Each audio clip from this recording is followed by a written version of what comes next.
Բարև ձեզ, Օրագիր Նյուզի եթերում օրակարգն է, տաղավարում այսօր հյուրընկալել ենք արտակարգ եւ լիազոր դեսպան Ձյունիկ Աղաջանյանին։ Բարև ձեզ Տիկին Աղաջանյան, շնորհակալ եմ, որ այստեղ եք։ Ես եմ շնորհակալ հրավերի։ Սիրով։ Տիկին Աղաջանյան, վաղ առավոտից իրավապահները ռեպրեսիաներ են սկսել, Բագրատ Սրբազանին ու մի շարք այլ գործիչներին արդեն բերման են ենթարկել, այս պահեդրությամբ դեռևս հայտնի չի նրանց կկալանավորեն թե ոչ, եւ ընդհանուր առմամբ տարբեր տեսագրություններ, ձայնագրություններ, իրենց խոսքով փաստական ապացույցներ է հրապարակել քննչական կոմիտեն։ Ձեր գնահատմամբ ինչի է փորձում հասնել Նիկոլ Փաշինյանն այս ճանապարհով եւ ինչու է նա ամենքերբ սրում իրավիճակը։ Գիտեք, ակնկալվում էր, որ նա ի վերջո ձեռնամուխ է լինելու ռեպրեսիաներին, այսինքն մեծ ճնշումների, որովհետև նա հասկանում է, որ այն հանձնարարությունները, որոնց համար նա բերվել է իշխանության, ժամանակային առումով շատ են ձգձգվել եւ իր թելադրողները պահանջում են դրանց կատարում, իսկ դրանց կատարումը անհնարին է աճող հանրային դիմադրության եւ դրա տարբեր օջախների օրեցօր ավելացման պարագայում։ Նա այսպիսի քայլերով փորձում է մի կողմից գլխատել հնարավոր ամբողջության կազմակերպիչների ճամբարը, մյուս կողմից փորձում է վաղ սերմանել եւ իր կարծիքով ինքը դրանով ինչ որ մի բանի հասնելու է, բայց կարծում եմ, որ արդեն անցել են այն ժամանակները, երբ որ մեր հանրությունը որոշակի կույր ու դյուրահավատ կերպով էր վերաբերում նրա խոսքերին եւ շատ ավելի ճիշտ է գնահատում իրավիճակը, ճիշտ է գնահատում այն օրակարգը, որով նա առաջնորդվում է եւ այն հերահար նպատակները, որը նա հետապնդում է իր գործողություններով, որոնք իրենց ամբողջության մեջ բացարձակապես ոչ Հայաստան պետությանը, ոչ հայ ժողովրդին, թե լինի Հայաստանում, թե լինի Սփյուռքում, էլ չեմ ասում Արցախահայությանը, որևէ կերպ որևէ օգուտ չեն կարող բերել, բացի էլ ավելի սպառնալից ու վտանգավոր վիճակի մեջ դնելուց։ Նշում եք ինչ որ բանի կարող է հասնել, ձեր կարծիքով ինչը կարող է լինել, առավելագույնը, որին Նիկոլ Փաշինյանը կարող է հասնել այս իրավիճակում, դա ինչը կարող է լինել ձեր գնահատմամբ։ Գիտեք, նա շատ կուզենար, որ ինչ որ քաղաքացիական մեծ ամբողջություն բախումներ առաջանային, որը իրեն հիմք տար իրականում կալանավորելու շատ-շատերին, այսինքն ընդհանրապես այսպես ճամբարներով տեղափոխելու կալանավայրեր եւ մի կողմից այդպիսի գործողությունների միջոցով թույլ տալու բաց թողելու հանրային դժգոհության գոլորշին, հա, եւ մյուս կողմից, եթե այդպիսի նաեւ իր հրահրմամբ, իր սադրմամբ, որի հմուտ մասնագետն է նա, հաշվի առնելով 8 թվականի մարտի 1-ի գործողությունները, նաեւ իրական բախումներ առաջացնել եւ դա օգտագործել սահմաններից զորքը բերելու, այդ այսպես կոչված անկարգությունները ճնշելու նպատակով, որով սահմանները անպաշտպան թողնի եւ թույլ տա Ադրբեջանի եւ Թուրքիային իրականացնելու իրենց Հայաստանը կտրելու, ջարդելու եւ մեջտեղից միջանցք բացելու հնարավորություն, այսինքն դրանով իրականություն դարձնեն խոստումները, որով նա փորձում է դեռ այսօր ձգձգել իր իշխանությունը։ Այս պարագայում մենք շատ զգույշ պիտի լինենք նման սադրանքների տեղիք չտալով, նման սադրանքեր նաև վերջերս սանձազերծված հայ առաքելական եկեղեցու դեմ արշավը, դա խայտարակություն է, դա ամոթալին շատ մեղմ քնքուշ բառ է նման երևույթների համար, բայց դա ինքը շատ էլի հեռահար նպատակ ունի ջարդելու առանցքային հենասյուներից մեկը, որը նաև ժողովրդի դիմադրողականության այդ կուռ ամրության ապահովման կետերից է։ Եվ այս պարագայում մենք պետք է ճիշտ գնահատենք, ինչպես ասացի, սադրանքներին չտրվենք, նմանատիպ կեղծ ու շինծու հնարովի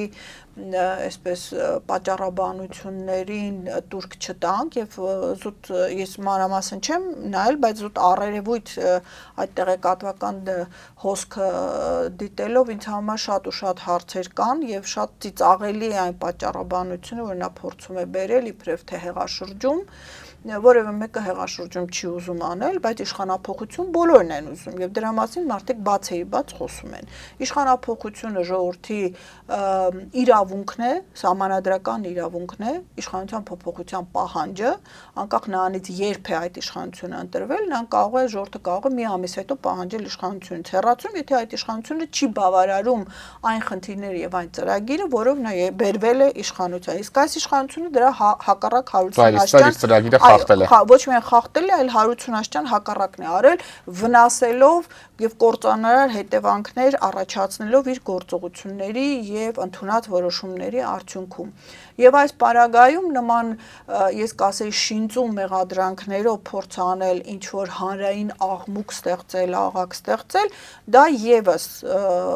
միջոց է սեփական օրակարգը նորից թելադրող դարձնելու, բայց կարծում եմ չի ստացվելու եւ այստեղ եւս պետք է զգույշ լինենք, որ նման գործողությունների եւ հանրային բնականաբար աջակիցների որոշակի քայլերը լինեն իրավականության սահմաններում եւ ելի եմ ասում տուրք չտրվի այն ցանկություններին, որով այս ամենը ի սկզբանե ծրագրվում է։ Տիկին Աղաջանյան, իսկ այսօրվա իրողությունների պայմաններում փողոցային պայքար նախաձեռնելը որքանով է արդյունավետ համարում։ Ինքներս արդեն նշեցինք, որ Փաշինյանը նաեւ այդ գոլորշի բաց թողնելու խնդիրն է փորձում լուծել, այս պահին փողոցային պայքար նախաձեռնելը ճիշտ կլինի, թե հարկի ավելի լավ նախապատրաստվել հաջորդ տարի սպասող ընտրություններին եւ այդ ճանապարհով խնդիրը լուծել։ Գիտեք, փողոցային պայքար պետք է նախաձեռնվի այն ժամանակ եւ այն պահին, երբ որ դրա համար իրոք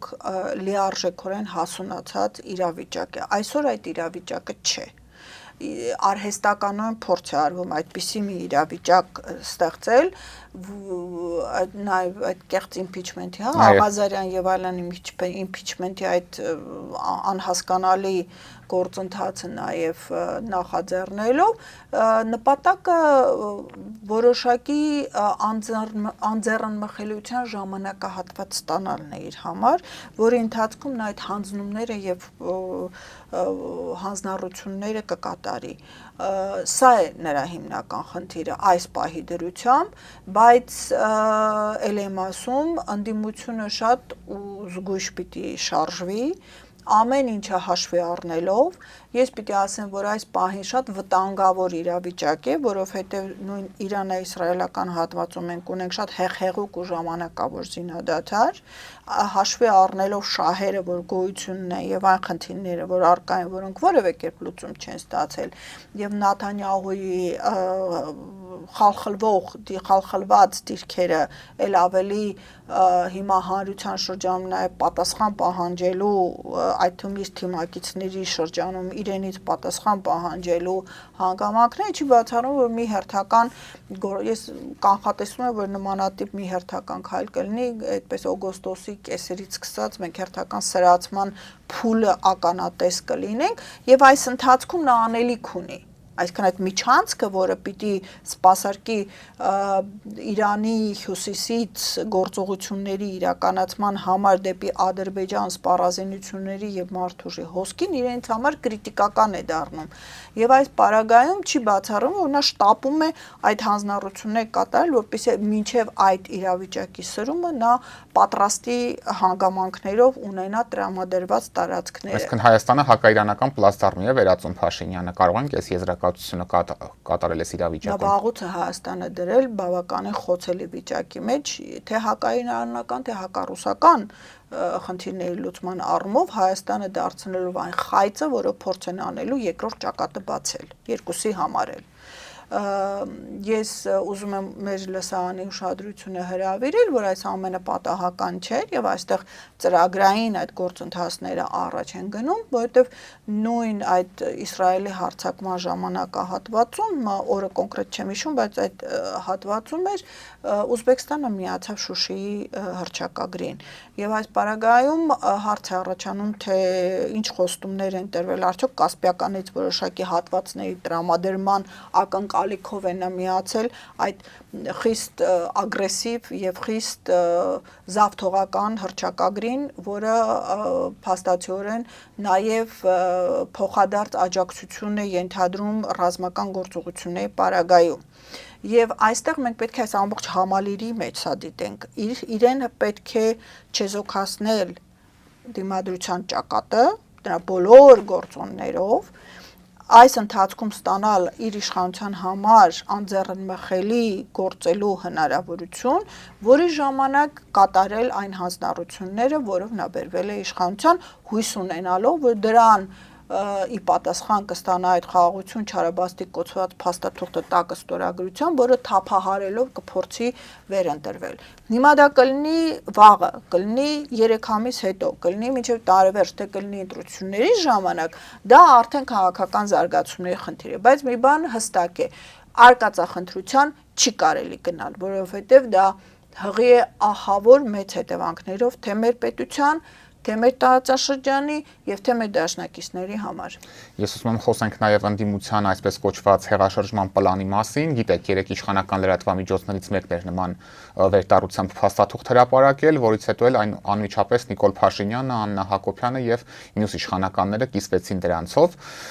Որքանով այս փաստաթուղթը ձեզ մոտ հավատ ներշնչեց եւ այս գործողությունները որքանով կարող են նպաստել իրական իշխանափոխությանը ըստ իրենց։ Գիտեք, ես չեմ հավատում հեղաշրջման փորձերի, ինչպես նշեցի, իշխանափոխությունը յուրաքանչյուր քաղաքացի է ցանկանում, գրեթե 10-ից 9 երազում է դրա մասին եւ կցանկանար, որ 5 տարի, 6 տարի առաջ դա տեղի ունեցած լիներ։ Այն ինչը որ ես տեսա, այնտեղ ոչ իշխանափոխության, ոչ էլ հեղաշրջման փորձ կար։ Դա ընդհանրապես դիմադրության կազմակերպման ծրագրային ինչ-որ դրույթներ էին եւ դեռ հարցական է թե ժամանակային առումով 24 թվականին վերաբերող փաստորեն գործողությունները ինչու են հանկարծ հիմա քննարկման առարկա դարձել։ Եվ արդեն անցած ժամանակահատվածը ցույց է տվել, որ այդ գործողությունները ուղղակի կյանքի չեն կոչվել եւ բնականաբար դրա քննարկումը արդեն դառնում է ավելորդ։ Ինչ վերաբերում է քաղաքացիական ընդվզումների գործողություններին, ապա դրանք մարդու իրավունքների միջազգային հռչակագրերով սահմանված են եւ որևէ մեկը չի կարող որևէ մեկից խլելու այդ իրավունքը։ Այնքանով որքանով դրանք օրենքի եւ իրավականության սահմանները չեն խախտում, իսկ նշածների մեջ որևէ նման խախտում ես չտեսա, դրա մասին խոսել ուղղակի ավելորդ է։ Դա ցույց է տալիս, որ այս մարդիկ փորձում են ինչ-որ մի տեղից, այսպես ձվի մեջ մազ գտնել եւ փորձել դրանից ինչ-որ մի պատմություն սարքել, մի վերնագրեր կորզել։ Միայն վերնագրերը չէ, նաեւ իրեն այսպես զոհի կերպարում ցույց տալու, բայց դա չի ստացվելու։ Կարծում եմ ժողովուրդը արդեն իր մեծ հանրության մեջ սկսել է սուտը կեղծիքը ճշմարտությունից, իրականությունից բավականին լավ զատել, շատ լավ հասկանալ այս զույգի եւ նրա խմբակի գործողությունների հեռահար նպատակները եւ այն, որ գիտեք, իրենց էությամբ սուտ ու կեղծիք ներկայացնող անձանց կողմից որևէ արդարացի ազնիվ քայլ ակնկալելը ուղղակի հանցագործություն է։ Տիկին Աղաջանյան, այսօր նաև համացանցում ձայնագրություններ էին տարածվել, որոնցում Բագրատ Սրբազանին էին այդ ձայնագրությունները վերագրվում, ինչ որ իրադարձությունների կազմակերպման մասով, չգիտենք դրանք որքանով են իրականությանը համապատասխանում թե ոչ, բայց այնուամենայնիվ, եթե հիմք ենք ընդունում, որ դրանք իրականությանը համապատասխանում են եւ դրանցում իսկապես Սրբազանն է, այս ձայնագրությունները ինչպես կարող էին իրավապահ մարմինների մոտ հայտնվել, արդյոք սա նշանակում է, որ ընդդիմության շարքերը, այսպես ասած, մաքուր չեն եւ նրանք իրենց ներկայացուցիչներին ունեն, ովքեր էլ ինֆորմացիա են տրամադրում։ Բնականաբար իշխանությունը իր բոլոր շոշափուկներին օգտագործում է տեղեկատվություն ստանալու համար եւ դրանում ես վստահ եմ օգնում են թե թուրքական հետախուզական ծառայությունը, թե բրիտանական ծառայությունները, որոնք նստած են մեր արտաքին հետախուզություն կոչված անհասկանալի հաստատությունում, եւ թե այլ ծառայության ներկայացուցիչներ, ես ինքս չեմ լսել ձայնագրությունը, չեմ կարող որևէ դատողություն անել, դա կարծում եմ մասնագետները իրենք պիտի ուսումնասիրեն, բովանդակության մասին չեմ կարող ոչինչ ասել այս պահի դրությամբ եւ այստեղ պիտի ուղղակի որպես այսպես ազդանշանային, հա, ինչ որ մի ցուցիչ ես նշեմ, որ այսօրվա աշխարհում արհեստական բանականությամբ ինչ ուզես կարող են ստեղծել, բայց նաև հաշվի առնենք, որ շատ ու շատ պարագաներում զուտ կազմակերպչական ինչ-որ միջոցառման կազմակերպչական աշխատանքները իրենք կարող են քննարկումների ժամանակ ամենատարբեր ձևակերպումներ ստանալ եւ դա չի նշանակում, որ դա հանցագործ բնույթի գործողություն է։ Սա որպես ընդհանրապես բնութագիր նշենք, բայց մենք հիշենք, որ անցյալ տարի մենք լսեցինք, որ Սրբազան պայքարի այդ կարծեմ գրասենյակում էր, թե որտեղ էր իրենք լսողական սարքեր էին հայտնաբերել, որի մասին տեղեկատվություն եղավ ամենաթեժ փուլում շարժման։ Այո, շարժման ամենաթեժ փուլում, ինչը բնականաբար սպասել է եւ նաեւ տարբեր հարցազրույցների ժամանակ շարժման կոնկրետ կազմակերպչական խմբի անդամներից մենք լսել ենք, որ այո, իրենք շատ ընկալելի էր եւ իրենց համար էլ բնականաբար հասկանալի էր, որ իշխանությունը ուղղակի ձեռքերը ծալած չեն նստելու եւ փորձելու էր ամեն կերպ ոչ միայն մարդ ներդնելով, այլև նաեւ տեղեկատվական միջոցները օգտագործելով ինչ որ մի բան ստանալ, որը կարող էր օգտագործել իրենց չեզոքացնելու համար։ Անդրադառնանք նաև Նիկոլ Փաշինյանի կողմից սկսված այս հակաեկեղեցական ամոթալի արշավին, գիտենք վերջինս սկանդալային հայհոյախառն գրառումներ է կատարում, որոնք անգամ մեջբերել է եթերային կորեկտությունը թույլ չի տալիս, վստահ եմ ծանոթ եք դրանց։ Ձեր գնահատմամբ Փաշինյանը մինչև երբ է այս կերպ շարունակելու եւ մեր հասարակությունը ինչ պետք է անի այս ամենին վերջ տալու համար։ Գիտենք արդեն, որ նա սկսել է նմանատիպ ռեպրեսիվ գործողություններ, ես դա աշճաններ կա, հա, ձախողման աշճաններ կան, եւ նա հերթական այդ ձախողման նյարդայնացման աստիճանին է հասել։ Դրա դրսևորումը նաեւ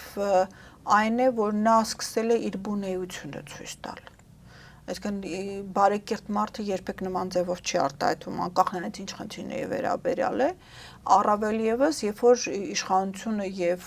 օրենքը իր ձեռքում է եւ կարող է դա օգտագործել, եթե ինչ-որ խնդիրներ կան օրինականության տեսակետից։ Այն, որ նա վերազանցում է իր իրավասությունները մեզ համար արդեն աքսիոմատիկ ճշմարտություն է եւ նա բացարձակապես իրավունք չունի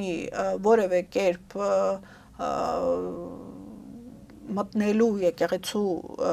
գործառույթների մեջ եւ դրա համար է աշխարհիկ կյանքը զատված հոգևոր կյանքից եւ անգամ եթե մենք ընդունենք, որ նա իբրև թե եկեղեցու հետևորդ է, որը ես մեծ կասկածանքով եմ ընդունում, հետևորդը չէր կարող իր համար սրբազան կառույցի հեղինակությունը վնասելուն ուղղված նմանատիպ գործողություններ իրականացնել, որը նույնությամբ կրկնում է մեր թշնամու կողմից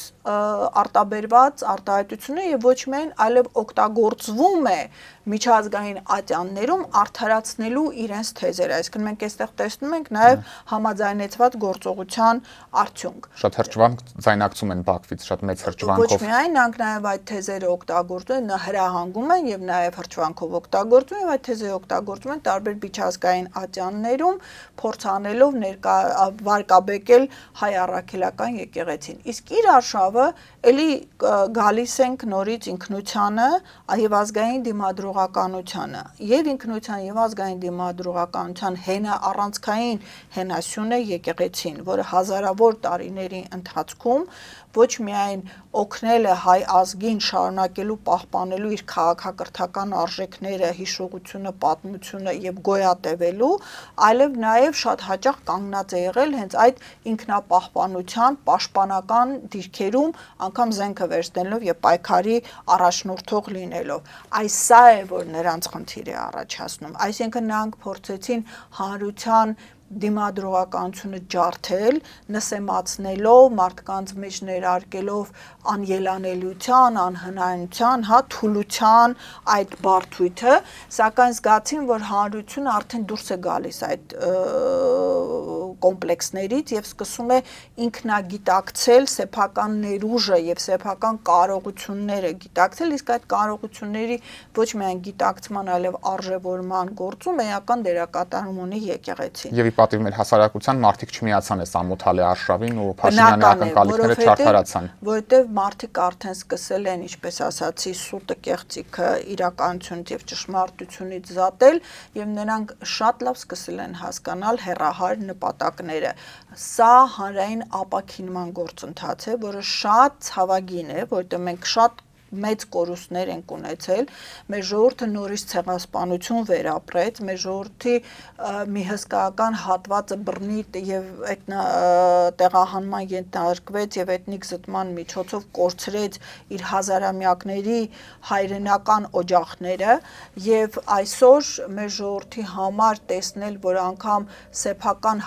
ինքնությունը հայ լինելու երևույթը իր իսկ իշխանության կողմից փորձ է արվում ջախջախել եւ ոչնչացնել, սա բնականաբար դիմադրություն է առաջացնում եւ արդեն վերջին արգելափակոցներն են, հաղթահարվում, իսկ ժողովուրդը սկսում է դրան հակառակ շատ ավելի լավ ընկալել այն ծրագիրը եւ այն նպատակները, որով այս խմբակը բերվել է իշխանության։ Ոտքին Աղաջանյան, թեպետ մեր ուշադրությունը այս օրերին առավելապես Հայաստանում ծավալվող զարգացումների վրա է կենտրոնացած, սակայն բավականին մտահոգիչ զարգացումներ են տեղի ունենում նաև արտաքին ճակատում։ Գիտեք, Փաշինյանի Թուրքիա կատարած այցից անմիջապես հետո հենց հաջորդ օրը Ստամբուլում տեղի ունեցավ Իսլամական համագործակցության կազմակերպության գագաթաժողովը, որը հակահայկական ձևակերպումներով շատ մտահոգիչ բանաձև ընդունեց։ Ձեր դիտարկմամբ ինչ ռիսկեր է պարունակում իր մեջ այս բանաձևը եւ Հայաստանը ինչ պետք է անի սրան հակազդելու համար, եթե իհարկե ունի նման ցանկություն։ Բնականաբար այս իշխանությունները որևէ քայլ չեն անելու, այն որ Ադրբեջանի եւ Թուրքիայի կողմից մշտապես իսլամական կազմակերպությունը, երկրների կազմակերպությունը օգտագործվել է սեփական խեղաթյուրված մոտեցումներն ու դիրքորոշումներ ամրագրելու համար, դա նորություն չէ։ Այստեղ վտանգավոր է այն, որ այս իշխանությունը թույլ են տրվել, որ մեր համար բավականին բարեկամաբար տրամադրված երկրներ, որոնք այդ կազմակերպության անդամ են, իրենք համաձայնեն Արևմտյան Ադրբեջան կոչված եզրույթի օգտագործմանը։ Այստեղ է վտանգավորությունը, որտեղ Ադրբեջանը եւ Թուրքիան աշճանավոր փորձում են իրավական ինչ-որ մի հենք ստեղծել, որի վրա հետագայում հղումներ անելով կարողանան իրավական դաշտում արդարացնել իրենց գործողությունները։ Այսինքն կարող ենք եզրակացնել, որ 57 իսլամական երկիր աջակցում է այսպես կոչված Արևմտյան Ադրբեջանին։ Ես չի ասի, որ նրանք աջակցում են, շատ հաճախ նրանք չեն էլ խորանում բուն երևույթի մեջ, ինքս նույն Ինդոնեզիայում աշխատած լինելով Մալազիա եւ Սինգապուրի հետ հարաբերություններ եւ դա մեզ համար ամենածանր շրջանում 20 թվականի այդ փորձերին Ադրբեջանի կողմից հատկապես երբ որ նրանք չմիավորված երկրների շարժման կազմակերպության նախագահությունն էին տանում եւ փորձարեցին իրենց բանաձևերում թեզեր ներառել, որը հետագայում անվտանգության խորհրդում փորձ էին օգտագործել եւ բացատրական ու ճիշտ աշխատանքի արդյունքում հնարավոր եղավ դա կանխել, այդ ձևակերպումները շատ ավելի չեզոք վիճակի բերել։ Այդ աշխատանքը պիտի արվի։ Եթե չի արվում, դուրք են տալիս նման թեզերի։ Այն, որ իսլամական երկրների կազմակերպության ընդունած որոշումները մեզ համար հիմք չեն, դա միանշանակ է, բայց դա վտանգավոր է, որտեղ դա նաև, եթե չեմ սխալվում, չմիավորված երկրների շարժման փաստաթղթերում են փորձառել ներառել եւ դրանով փորձելու են տանել արդեն ՄԱԿ-ի շրջանակներում ամենատարբեր օղակներում բանաձևեր ընդունել եւ դա փորձանել ինչպես ՄԱԿ-ի անվտանգության խորհրդի 4 բանաձևերն էին խեղաթյուրված ներկայացնում, դա փորձանել ներկայացնել որպես միջազգային հանրության դիրքորոշում, որը այսօր մեր իշխանությունները չգիտես ինչի որոշել է փաթաթել մեր բզին որպես աներկբա ճշմարտություն եւ կամ վերջին ատյանի ճշմարտություն եւ դրանով առաջնորդվելով սեփական ճակատագիրը եւ սեփական հայրենիքը ու դրա սահմանները գծելու որոշում։ Իսկ միայն մեր արտգործնախարարության տարածած հայտարարությունը այս մասով բավարար էր, թե պետք է նաև Ոչ, դա շատ քիչ էր եւ այդ աշխատանքը պետք է տարվի ամենօրյա ամենժամյա ռեժիմով եւ դեռ այնտեղ փորձ էին անում այսպես անկյունները կլորացնելով ինչ որ ենթատեքստային հայտարարություններ անել։ Ես միշտ ասել եմ, միայն ազգերի լիգայի բանաձևի դրույթները մեջ բերելով կարելի է ոչնչացնել այդ ադրբեջանական հավակնությունները, եթե չասեմ էլ նույն այսօրվա այդ երկրի բռնապետ ղեկավարի ամենօրյա խոսույթում տեղ գտած անընդունելի եւ միջազգային իրավունքի տեսակետից հանցագործություն ներկայացնող ձևակերպումների օգտագործումը Ադրբեջանի դեմ եւ թույլ չտալու, որպեսզի նրանք կարողանան ինչ որ միտեղ միջազգային հանրությանը թյուրիմացության մեջ գցեն եւ նմանատիպ ձևակերպումները փորձ անեն արտահայտվել, դա աշխատանք է, որ պիտի արվի, որովհետև կներեք տարբեր երկրներից եկած պատվիրակները միշտ չէ որ տիրապետում են խնդիրներին ամբողջությամբ եւ ուղղակի ականջալուր են լինում նրան, ինչ որ իրենց ներկայացում է։ Երբ որ դու բացատրում ես պատմական փաստերով, իրողություններով, որոշումներով ցույց ես տալիս իրականությունը, մարդիկ բնականաբար չեն ցանկանում այդ պատմական խեղաթյուրումների եւ իրենց այդ խեղաթյուրումների մեջ օգտագործելու ջանքերին մասնակիցն էլ դա հակառակ ազդեցություն է ունենում, որովհետեւ իրենք արդեն գտնում են, որ իչարս է օգտագործվել իրենց անդամությունը այդ կազմակերպությանը եւ իրենց վստահությունը այդ պետությանը։ Նիկոլ Փաշինյանի Թուրքիա կատարած այցի մասով էլ բավականին իրարամերժ գնահատականներ լսեցինք։ Ալեն Սիմոնյանը օրինակ հայտարարել էր, որ սա պատմական այց է լինելու, քանի որ Հայաստանի ղեկավարը առաջին անգամ է նման այցով ժամանելու Թուրքիա։ Եթե հիմա հետադարձ նայենք, ինչ տվեց այս այցը Հայաստանին, հայ-թուրքական հարաբերություններին, որոնք են դրա արդյունքները ձեր գնահատմամբ։ Ճիշտ է ասում, որտեղ պատմական նվաստացման այց էր սա, անթույլատրելի է դիվանագիտության մեջ նման այց կատարելը, որովհետև եթե դու չունես դիվանագիտական հարաբերություններ, երկու երկրների ղեկավարները լավագույն դեպքում հանդիպում են չեզոք տարածքում։ Իսկ սա զուտ տիրոջը այց գնալ էր, այսինքն ծառան տիրոջը գնացել էր հերթական հրահանգներ ստանալու, այդ առումով իրոք պատմական է եւ աննախադեպ, որովհետև աննախադեպ ստորացում եւ նվաստացում էր։ Շփիտը դեմքին։ Ժպիտ չէր դա ցնծություն էր, որը հազիվ էր զսպվում եւ դա սարսափելի տհաճություն է պատճառում, երբ որ դիտարկում ես դա քո երկրի մարդու անձի տեսանկյունից, հաշվի առնելով թե ում հետ է հանդիպում եւ ինչպիսի հանցագործ պետության ղեկավարի հետ է հանդիպում, որը եղել եւ շարունակում է լինել մեր ազգի ու պետության չգոյությունը երազող անձնավորություն։ Եվ այս պարագայում ակնկալել, որ նմանա անհավասար պայմաններում գտնվող ղեկավարների հանդիպումից կարող ինչ-որ մի դրական բան դուրս գալ, բնականաբար ոչ։ Ես կավելացնեմ, որ նա անգամ իր ակնկալիքները չստացավ, նա ուղղակի ստացավ հերթական հանձնարարությունները եւ ուսին այսպես թափահարումը, որ գնա գործը տարա, հետո մենք կտեսնենք ինչ ենք անում։ Իսկ նպատակը խաղաղության փաստաթղթի ստորագրմանը հասնելն էր։ Այո, ես կարծում եմ, որ դա նաև պիտի զուգորդվեր այդ Իսրայելա-իրանական այդ գործընթացից, եթե Իսրայելի հարձակումը հաջողությամբ պսակվեր եւ այն արդյունքը տար, ինչ որ իրենք ակնկալում էին, ապա Թուրքիան, Ադրբեջանը պիտի ներգրավեին պատերազմական գործողությունների մեջ իրենց կողմից ճակատները բացելով, իսկ այդ պարագայում Հայաստանից միջանցքի տրամադրումը միանշանակ է լինելու, իսկ դա ենթադրում է սահմանի բացում։ Այսինքն պատահական չէր, որ Ալիևը այնտեղ էր մեկ օր առաջ, ենթադրում է, որ ակնկալում է, որ այնտեղ հանդիպում կլինի եւ այդ համաձայնությունը կլինի եւ դրան հաջորդող գործողություն է, բայց Իսրայելի ծրագրերը իդերև եղան, անհաջողության մատնվեցին այն հեռահար նպատակներով, որ փորձ էին անում Իրանին ծնկի բերել, դրանով իսկ հետաձգվեց մնացած ամեն ինչը, բայց դա չի չեզոքացել,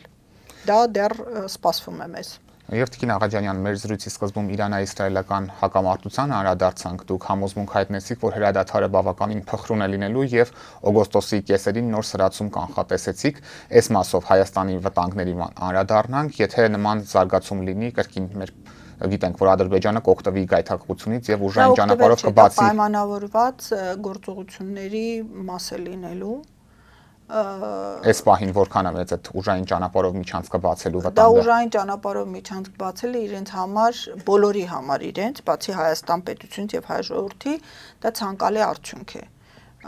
որովհետեւ այս իշխանության ղեկին նստած անձը արդարացում կունենա, որ իբրև թե բանակը չպահեց, կորցրեցինք, ոչ թե ինքը հանձնեց, այլ կորցրեցինք, ինչպես Արցախը հանձնեց, բայց դա լինելու է պայմանավորված քայլերի արդյունքում։ Եվ նրանք կստանան այն ինչ որ իրենք ուզում են ստանալ։ Խնդիրը նրանում է, որ ես ենթադրում եմ, որ եւ ռուսական կողմը եւ իրանական կողմը շատ լավ հասկանում է դրա կործանարար հետևանքը մեր ոչ միայն Հայաստանի, այլև իրենց պետությունների համար եւ իրենք թույլ չեն տալու եւ պատահական չէ, որ այդ շրջանում կարծեմ բավականին ակտիվ հեռախոսազանգեր եղան Լավրովը Բայրամովի հետ զգուշացումներով, որ արկածախնդրության մեջ չթաթախվեն, բայց այստեղ խնդիրներ կան։ Նաթանյահուի դիրքերը շատ խալխուլ են, եւ նա կարող է իր իշխանության ղեկին մնալ արդարացնել միայն պատերազմական գործողությունների շարունակման պարագայում։ Դրա համար պետք է վերսկսել։ Նա պատճառ կգտնեն, հարմար առիթ կգտնեն։ Թրամփին ձեռնտու չէ այս պահին, բայց չի նշանակում, որ հետագայում իր շրջանակներում եղած բազեական ուժերը չեն գերիշխի եւ նորից հերթական ուժային լուծումների գնալու ցանկություն չի առաջանա։ Նա հիմա փորձում է այսպես խաղաղարար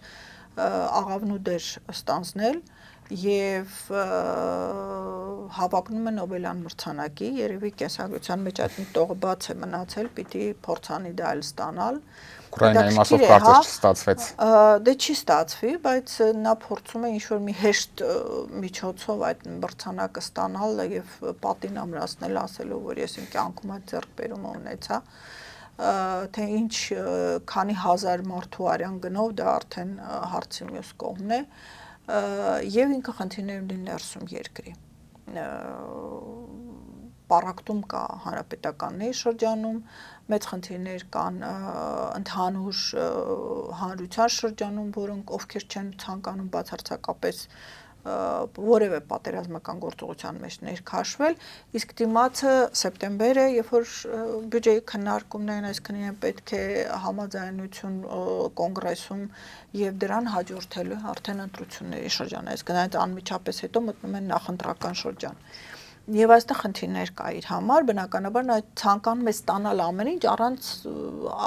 ուղղակի ներգրավման, չի ստացվելու իհարկե։ Եվս մեկ փորձ արվելու է այդ բազեական կենտրոնների կողմից, այսպես կոչեմ, հա, բազեական կենտրոնների կողմից սրելու իրավիճակը թե ռուս-ուկրաինական հատվածում, թե իրանական հատվածում